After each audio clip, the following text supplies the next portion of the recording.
ఏం చేస్తున్నావు ఇక్కడ కూర్చున్నావు?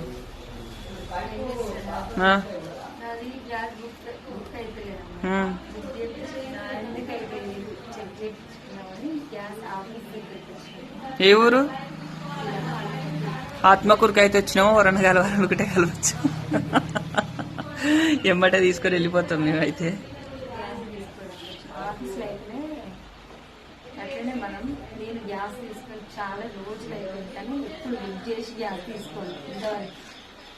ఏమైనా మనది గ్యాస్ భారత్ గ్యాసా?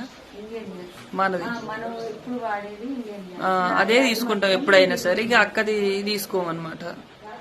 ఇంకా ఇప్పుడు ఎందుకంటే ఆడ ఈడైతున్నది కాబట్టి ఎట్లా అయినా తీసుకోవాలి అన్నట్టు తీసుకుంటున్నాం. ఇక అందుకే ఆఫీస్ దగ్గర ఆత్మకూరుకు వచ్చినాం.